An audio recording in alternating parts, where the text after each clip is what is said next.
Hi guys and welcome back to another DrAce video, and today we're going to be playing TT Isle of Man 3 Ride on the Edge, and we're going to be using John McGuinness again. If you have been following this series or if you're new to it, just a quick recap. This is the Sneafull Mountains build-up for the Supersport class. We're going to be using John McGuinness. We got really close there to the left-hand side of the wall, really almost rubbing into the brick to the left, but now going into the right-hand side, we are aiming to beat every single section with the best possible result before we move on and tackle the full beast that is the TT Isle of Man. So here in part 3, we're going to be trying to get the top spot. So here in the qualifying, we'll do this one first, and then we'll do the race second after this. But a little bit deep there into the left-hand side. Look how close we were to the curbs there. So we got a massive wheelie as well going over the crest and then down into the right-hand side.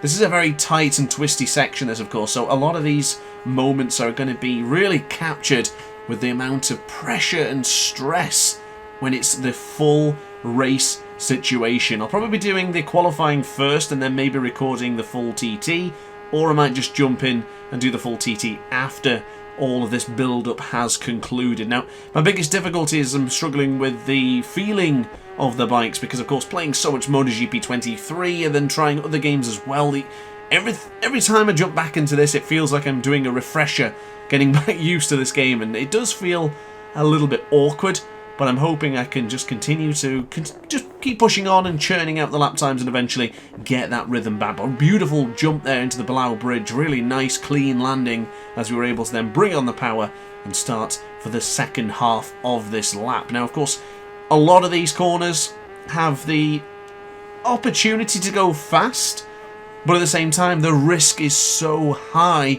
that you can crash. You know, it's not too bad when I'm doing it section by section, but a full race situation, this could be dire. So I've got to make sure I tackle all of these well and confidently, that I can beat the AI on 100% difficulty with the stock Honda CBR 600. Now, I do think maybe towards the latter stages of these sections I should probably consider upgrading the Honda, but I'm hoping that I can do it without, and hoping we can still beat the 100% AI with the stock bike. I'm not sure yet, but we'll soon see, won't we?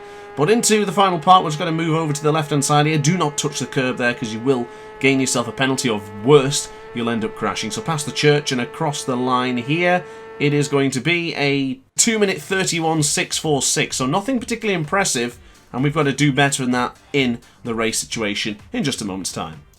So after a not so eventful qualifying and not a great spot, to be honest with you, we're in the middle, so I'm going to have to keep waiting to start this action, which of course I've skipped over a little bit. We've got a couple of rides ahead of us. Gary Johnson is up next, and then it will be James Hillier, which I'm hoping won't get in the way, because I know sometimes AI can make a mistake and then you're going to be stuck behind them trying to get past when it is your turn. So in just a couple of seconds of time, we will get the hand on our shoulder to let us know that we can commence battle here in Section 3 of the Isle of Man TT. So hold the clutch in, and let's hope we can do one better than what we did in the qualifying, and away we go.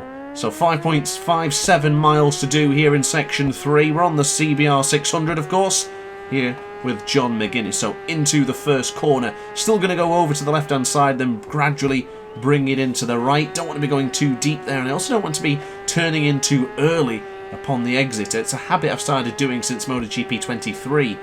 The feeling of the gyroscope doesn't kick in this version of game. So yeah, I'm trying to fight something that isn't there and ends up losing time. But quite strong into the first part. We're still down in 6th place. I didn't really notice the position gauge change as this one progressed, and as James Hillier gone down, whoa, really scary moment there as we planted the bike back down after a wheelie. As we now move over to the right hand side, of course, guys and gals, don't forget to subscribe like the sign says, especially if you're enjoying the content. So coming out to the right hand side and back into another right hander, there is James Hillier. He's on the Yamaha R6 for the Rich Energy OMG team, and he is going to get in the way. He lost so much momentum after making that mistake, so I'm going to try and go around the outside of Hillier into the right part there. Goodness me, we made contact, and I'm going to be caught into the curbs, almost down, but we're still staying on board the bike. Is that a penalty given to us? It isn't, but my goodness, Hillier really slowed us down there. That may have cost us an opportunity to win this one. We'll see how we go into the Bilbao Bridge. Very gentle upon the brakes, sliding a little bit, and a nice landing with John McGuinness, we now are free from the shackles of the R6 behind. This could be our opportunity to start churning out that fast speed that we need for the lap time. Less than 2 miles remaining of section 3 now. So keep on pushing, and you can see the arrow in the bottom left-hand corner of your screen. That represents which rider is which. James Hillier, the purple arrow to the left, and of course we are the turquoise or light blue with a bit of green in there as well. So on the fast straight, we have another right-hander here that I didn't really tackle with confidence, so I'm not going to do it again as we get caught upon the curb. Going over the pavement is never really ideal, but you can see how close we are getting to these pavements. I'm just not confident in this third section. I don't feel like this has been my best performance, so let's get a understanding when we cross the line, and let's see if we need to do this one again. I'd like to win, but hopefully a podium will suffice. So across the line, and we will find out where we ended.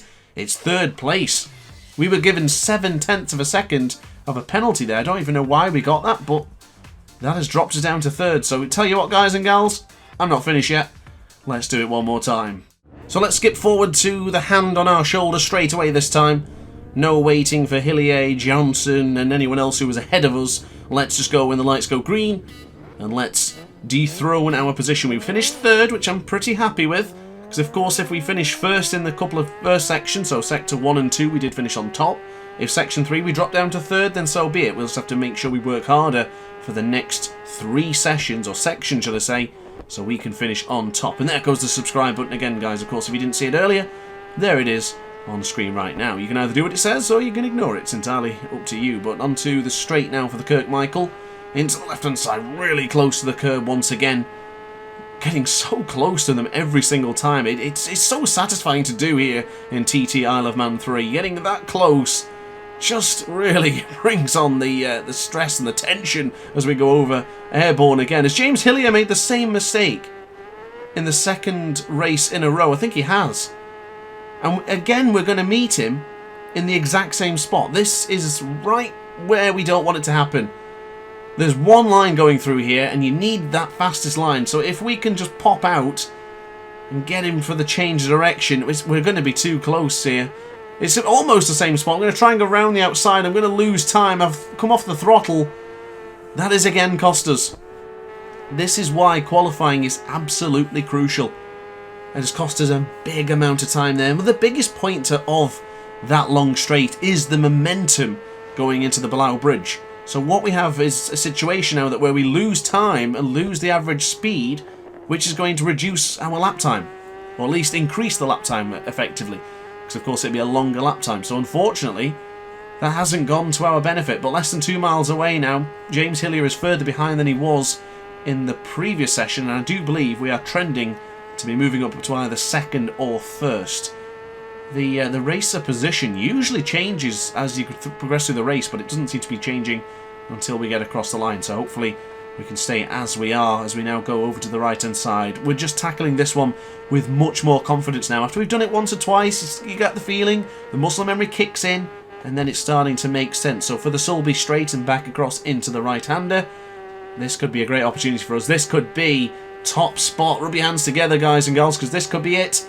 Move over to the left, charge down. Look at the mileage just disappearing to the left hand side of the screen, past the church and across the line. Are we top? No! Second! Gary Johnson beats us by half of a second. Herbertson's in third with Xavier Dennis in fourth, but unfortunately for us, with that maximum speed dropped down to 157 miles an hour. That probably because we got caught up with James Hillier. So unfortunately, not a win, but a podium. Runners-up, bridesmaid for John McGuinness is certainly not the worst thing that could have happened. So guys, thanks for watching. I hope you enjoyed the video. If you did, let me know in the comment section down below, and I'll see you next time for some more TT Isle of Man 3, or potentially MotoGP 23. Thanks for watching. Ciao for now. Oh hi! Didn't quite see you there. Good to see you're still here. If this video didn't quite sate your appetite, then why not watch some more DrAce content by clicking the video shown on screen now. Furthermore, if you would like to follow me on social media, you can do so now with the links down in the description. Consider subscribing so you don't miss a single DrAce video.